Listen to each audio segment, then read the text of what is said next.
The driving message here is not to get so entranced by melodic and harmonic possibilities that you lose touch with the core of the music. The basic blues progression is 12 bars long, and it contains only 3 dominant 7 chords. The jazz blues progression is also 12 bars long, and it contains the same 3 dominant 7 chords, but as you can see, there are quite a few other chords as well.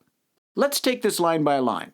In the basic blues progression, the first 4 bars all contain a 1 dominant 7 chord.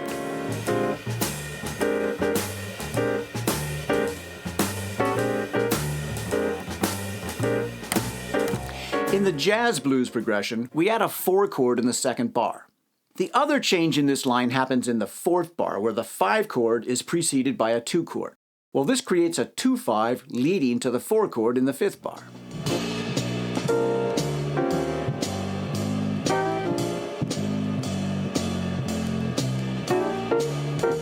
From a melodic standpoint, the difference between a dominant chord and a 2-5 containing the dominant chord is very subtle, and it brings up a point that's often misunderstood by jazz students. Chord changes are sometimes not as specific as you might think they are. Now, this is especially true in this case because the 2 chord and the 5 chord are both extracted from the same scale or pool of notes, and I explained this in the last video. But in future lessons, we're going to see this happen again, even in cases where the 2 chords imply different scales and yet they're still interchangeable. In the basic blues progression, the next 4 bars contain 2 bars of the 4 chord and 2 bars of the 1 chord.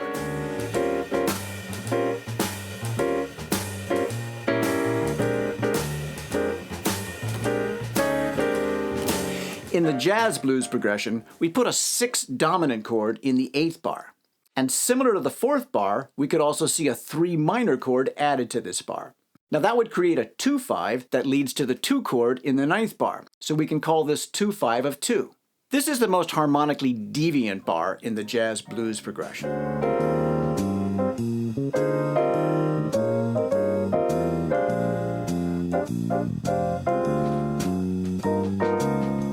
The other change that you might see in this line happens on the 6th bar, where a sharp 4 diminished chord could replace the 4 chord. Now this might seem to be a very different chord, but if you arpeggiate them, you'll see that simply raising the root of the 4 chord a half step produces the sharp 4 diminished chord.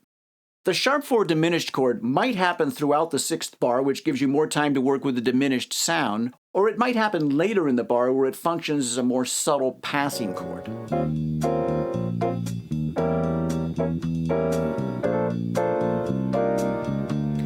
Finally, the last 4 bars of the basic blues progression contain 1 bar of the 5, 1 bar of the 4, 1 bar of the 1, and then a 5 chord in the last bar, which acts as a turnaround for the next chorus.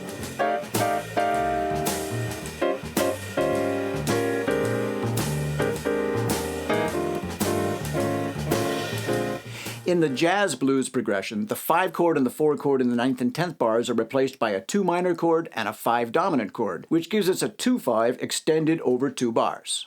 The dominant chord in the 12th bar is typically replaced by a 2-5, and that could also be preceded by a 6 dominant chord in the second half of the 11th bar. Finally, the 1 chord in the 11th bar could be replaced with a harmonically similar 3 minor chord. That would give us a 3-6-2-5 progression back to the top.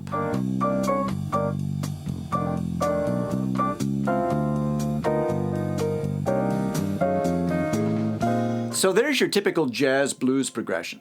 Despite all the extra chords, it's still a blues. So in thinking about how to improvise over this chord progression, the first question is, can you still use the blues scale all the way through?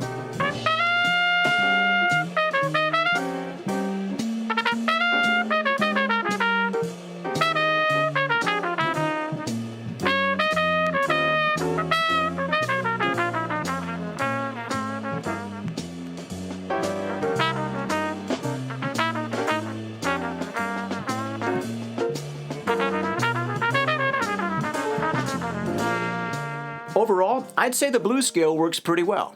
There's a couple of spots where additional note choices would be welcome, but I'd rather hear somebody use too much of the blues scale than not enough. The driving message here is not to get so entranced by melodic and harmonic possibilities that you lose touch with the core of the music.